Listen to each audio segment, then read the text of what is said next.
yung message kanina sa church na pinaglob ng Panginoon is ano bang nangyayari sa buhay ng isang tao na naniwala at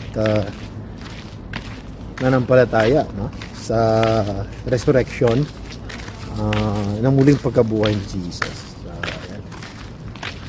So maraming binigay na example. Binigay si Paul, si Peter, si Thomas, saka si Mary. And ayun, na the resurrection of Jesus is yung nagbibigay sa atin ng pag-asa. Sabi niya, pagniniwala tayo sa Panginoon na siya'y muling nabuhay na mula sa ating puso, no? Siya'y ginuhay muli ng Ama na tayo ay may liligtas. At because of resurrection, Jesus conquered death. Ano pa yung dapat nating katakutan? Yung kamatayan niya na-conquered ng Jesus. So it gives us yung hope na hinahanap natin. Wala tayong ibang matatakbuhan. Magkakaroon tayo ng mga problema sa buhay na harapin. There's freedom from sin. Yeah. We have new life. Yeah. Jesus nga, na-overcome niya na yung death. No? So, as we believe in the Lord Jesus Christ, na nagkakaroon tayo ng eternal life, which is the gift. No? And then, yung salvation.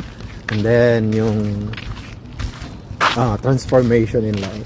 Because isa sa pinaka evidence, even though it's not perfect, but evidence na ang isang tao ay naniwala at naligtas, no, sa kanyang pagkakasala ay yung transformation.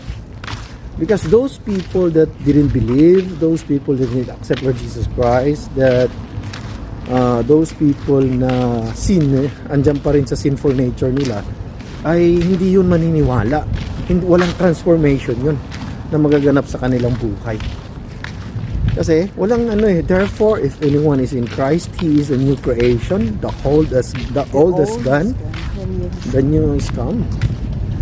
So yun yung isa sa mga promises ng Panginoon, that you believe and accept Jesus Christ as your personal Savior is, yun ang natin. And then, di ba, magkaroon ng transformation. And those people na pinagkaloob na binigay na example, si Mary, si Thomas, nagkaroon sila ng encounter sa Panginoon.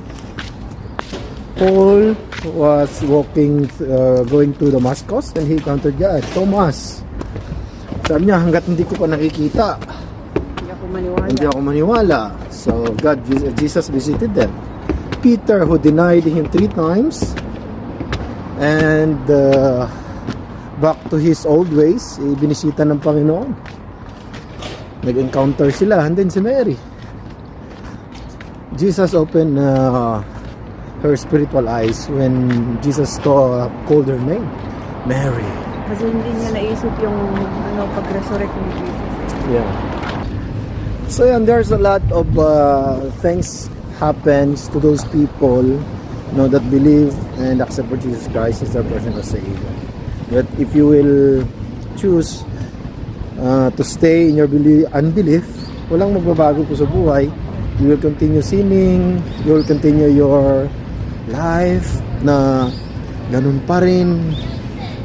Kaya for us, for me, for my wife, ang laki ng pagbabago sa buhay namin. Simula nang we truly surrendered our life to the Lord. Yung faith na true faith, no? Yan, namaramdaman mo talaga yung pagbabago. One testified also a while ago in the church na sabi niya, nararamdaman niya yung pagbabago ng Panginoon sa buhay niya, which is napakaganda. And then other one also testified that we are victorious, if we are in Christ. Kasi nagkaroon din siya ng mga pagsubok, sa kanyang buhay. Sila ng partner niya na yung anak nila is na-confine sa hospital. And then Financially, they are not ready. Financially, they are short. But we keep praying and grabe yung testimony niya. Na mami na wala siyang ibang tinakbuhan, wala siyang ibang nilalapitan na during ng operations, kundi yung pray lang siya ng pray sa Panginoon. So, nakarelate ako sa kanya kasi nung ikaw natirahan din, nung time na yon, grabe din yung, wala man akong, nandun kami naghihintay, pray lang ng pray. Sabi ko nga, pag makita lang kita na nagising na yung Pinoy kasi di ba that time sabi mo nga sa akin huwag ka nang pumunta, di ba?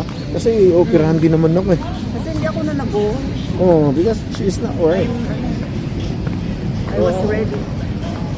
Ang ganda ng place.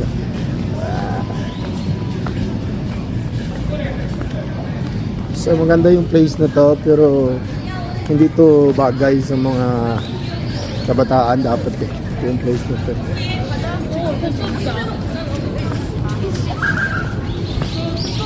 So ayan mga kapatid na come to the Lord. If you think na may emptiness kang nararamdaman sa buhay mo, na wala ka na, hopeless ka na, huwag na natin hintayin nga. Sabi nga kanina ng sa naming kapatid huwag ka mong hintayin maging hopeless ka na bago ka lumapit sa Panginoon.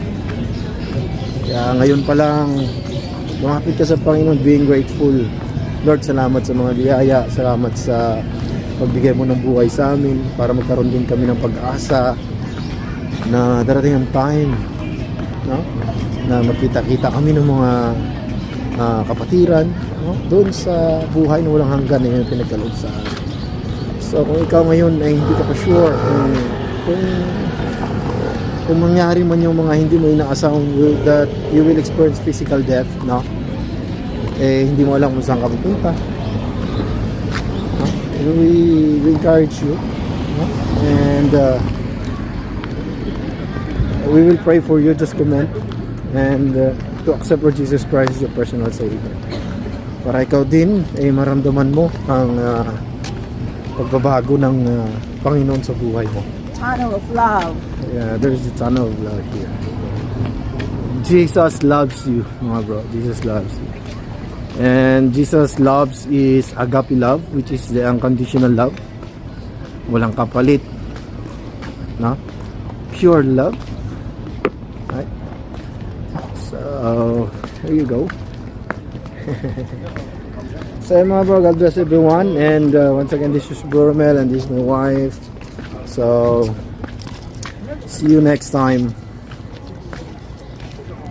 Bye-bye. Peace. Bakit natin mo